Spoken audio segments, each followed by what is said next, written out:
တငါဒီတယောက်ကပင်လယ်ထဲကိုပလင်းတလုံးအမတ်တမဲ့ပစ်ချလိုက်တဲ့ရုတ်တရက်သူ့ပိုက်ကွန်ကြီးလောက်ခါလာတယ်အထဲမှာတခုခုအပြင်းထန်ရုန်းကန်နေတယ်သူကတင်နက်ကိုချက်ချင်းကောက်ချိန်လိုက်တယ်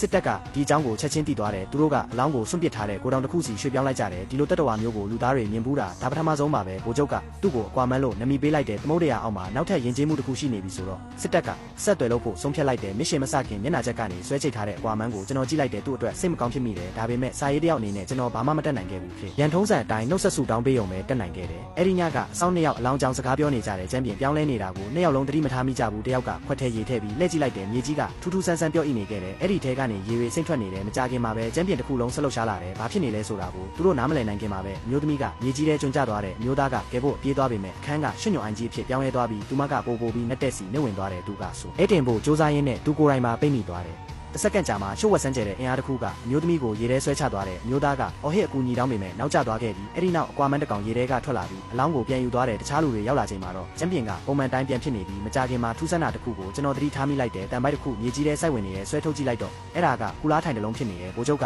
သူ့လူနှစ်ယောက်ကိုရေဒီယိုကနေလမ်းခေါ်တယ်သူတို့အတန်တွေကမြေအောက်ကနေထွက်လာတဲ့အားလုံးပဲအကွဲနေတဲ့ကျမ်းပြင်ကိုစတူးကြတော့တယ်မကြခင်မှာပဲလက်တစ်ဖက်ကိုတွေးလိုက်ရတယ်ပျောက်သွားတဲ့စစ်သားတွေဆိုတာတေချာသွားပြီးဘာဖြစ်သွားလဲဆိုတာကိုဘယ်သူမှလက်မခံနိုင်ကြပေမဲ့ဝမ်းနေနေဖို့အချိန်မရှိတော့ဘူးစုံစမ်းစစ်ဆေးရေးအဖွဲ့ကကန်းဆက်နားမှာလူနဲ့တူတဲ့တတဝါတကောင်ကိုတွေးလိုက်တယ်နောက်ထပ်အကွာမန်းတကောင်ဆိုတာတိတာတယ်စစ်ဆက်ညှိနှိုင်းဖို့လွတ်လိုက်တဲ့တမန်ဖြစ်ဖို့များတယ်ဗိုလ်ချုပ်ကလက်နက်တွေချဖို့အားလုံးကိုချက်ချင်းအမိန့်ပေးလိုက်ပြီးဘာသာပြန်ဆက်ကိုဖွင့်လိုက်တယ်လူသားတွေစစ်မဖြစ်ချင်ဘူးလို့သူကပြောပေမဲ့အဲ့ဒီကတော့ကဘာမြေရဲ့ရေပြင်အားလုံးကိုသူတို့ထိန်းချုပ်ထားပြီးလို့ပြန်ပြေခဲ့တယ်အဲ့ဒီအချိန်မှာပဲကဘာတဝန်းကရေပြင်တွေကနေအီယာမတနာကြောက်တန်းကြီးတွေပေါ်ထွက်လာတယ်အဲ့ဒီအပေါ်မှာအကွာမန်းတွေရေတွက်လို့မရအောင်ရက်နေကြတယ်သူတို့မတိုက်ခိုက်ပါဘူးသမုဒ္ဒရာတွေကိုသူတို့ပိုင်ဆိုင်ကြောင်းကြီးညာနေကြတာပါကုလသမဂ္ဂကချက်ချင်းတုတ်ပြန်လိုက်တဲ့စစ်စက်ညှိနှိုင်းရေးကမ်းမထဲမှာ10 မီတာကျော်မြင့်တဲ့အရာမရေအောက်ပြတိုက်မှန်ကန်ကြီးတစ်ခုကိုတိစောက်လိုက်တယ်မကြခင်မှာလူသားတွေရဲ့ကံကြမ္မာကိုဆုံးဖြတ်ပေးမဲ့ဆွေးနွေးပွဲတွေစတင်ပါတော့တယ်မှတ်တမ်းထိန်းသိမ်းသူအနေနဲ့ကျွန်တော်လည်းအဲ့ဒီမှာရှိနေခဲ့တယ်ကန်ထဲကိုရေတွေအများကြီးဖြစ်လိုက်ပြီးနောက်မှာအကွာမန်းတွေထွက်လာတယ်တမှုကတကားကိုဖွင့်ပေးလိုက်တဲ့အခါအကွာမန်းနှစ်ကောင်ကြားမှာသူတို့နဲ့အရန်တူပေမဲ့မျက်နှာကတော့လူသားနဲ့ပိုတူတဲ့တတဝါတယောက်ပြန်အောက်လာတယ်သူမကသူတို့ရဲ့ခေါင်းဆောင်ဖြစ်ပြီးစစ်စက်ညှိနှိုင်းရေးကိုယ်စားလှယ်ဆိုတာသိတာတယ်